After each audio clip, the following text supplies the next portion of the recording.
You've been the most articulate person in 2004 on a progressive platform. You articulated it and had it on your website.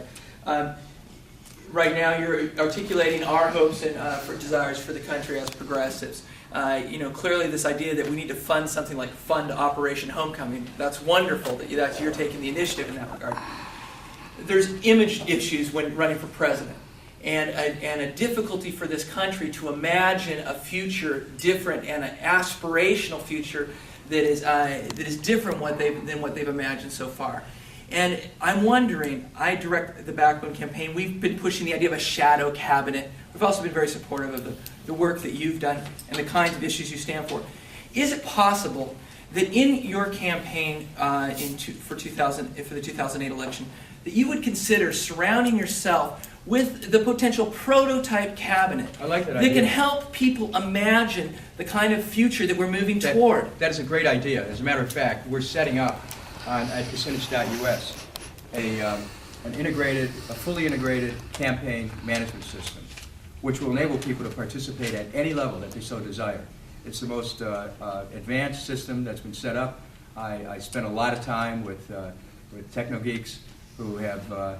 I still don't understand what they're doing, but I know they're doing it because when you go to that website and you see what's happening with it, and you see how people will be able to enter in, where they're from, and immediately create a community. We'll be able to, over the internet, create telephone conversations.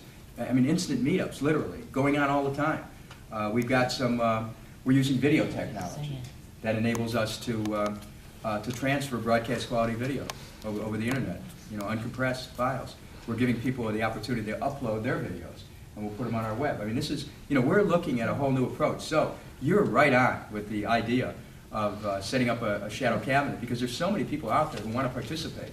And people need to know there's an image of what can be. It's a great idea, and I appreciate you bringing it up, and I'll adopt it.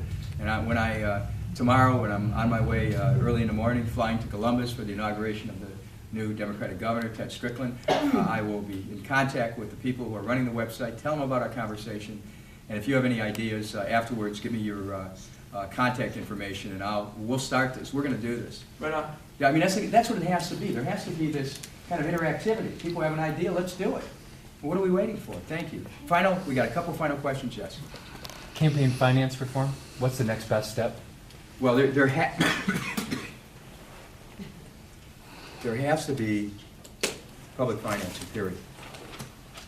It's going to take a constitutional amendment. This is where media reform is tied to political reform, because you can be the voice for a new system which limits corporations.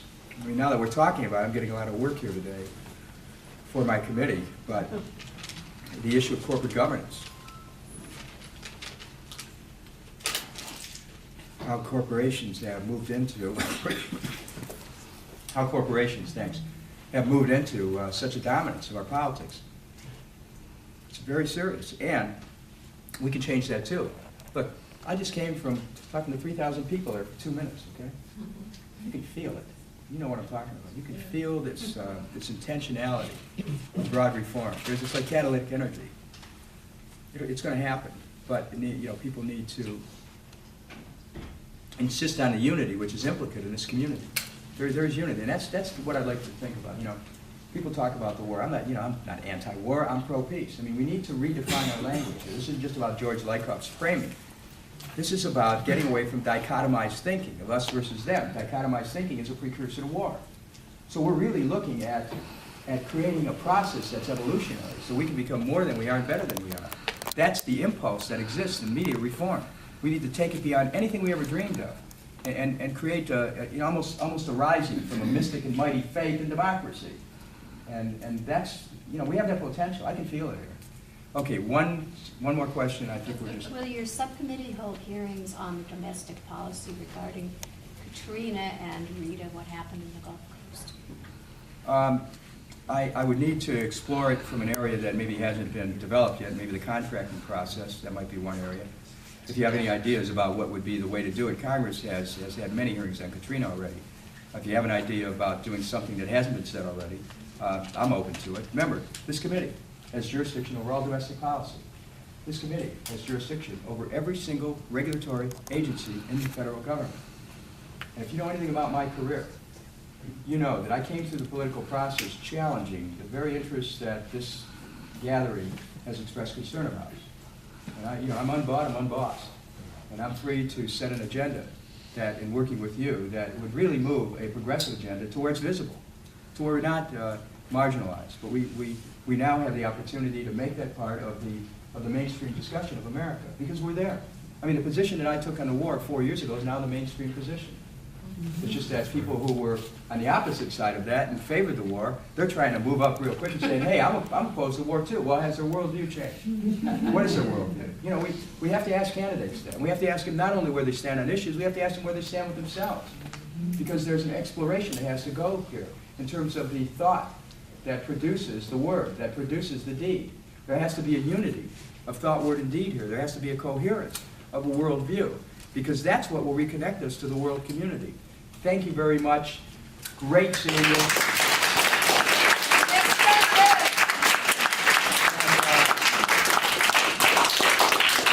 I want to hear from you. Kucinich.us is the website. DJ Kucinich, the J is for John, Dennis, DJ Kucinich at Gmail. Give me your ideas. Make sure we have contact information, and I'll find a way to get back to you. Let's build an agenda. Let's use these new opportunities to pursue some progress that we've been dreaming about. So thank you. Thank you, everybody. Thank you.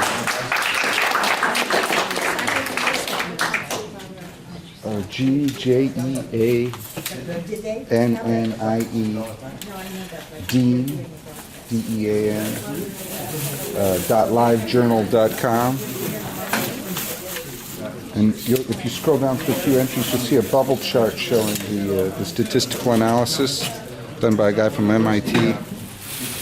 And then and you can also check out a bunch of videos that we've taken and posted during we don't have a lot of them up yet because we keep running into more video like all this piling up.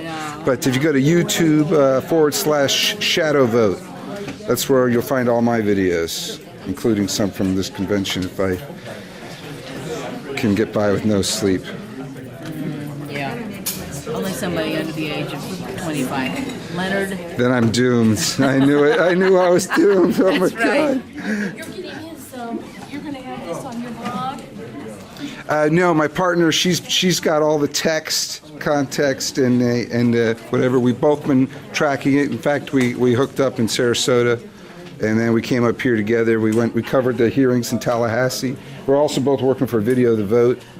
So we're just passing our video the vote, and then but I'm also putting my clips up on YouTube, on YouTube /Shadow Vote. And then there'll be links and stuff to both of them linking back and forth in other videos. I got it. /Shadow Vote. I also have a website called shadowvote.org. Shadow Vote. Or shadowvote.com. Great. You guys, neither of you from Florida, are you? Kansas City. Yeah. Okay. I had dinner with Elizabeth a year and a half ago. She works also with Stephen Zarlinga on the monetary reform. You know, the federal government, the Federal Reserve is a sham. It's not a Federal Reserve. It's not. Yeah, actually, you wasn't asked about the disappearing, how many billions that disappears in the Pentagon unaccounted for? It's enough to run, 10 shadow governments. It probably is, right? Yeah. But also, what I haven't heard anybody else ask on the impeachment either was the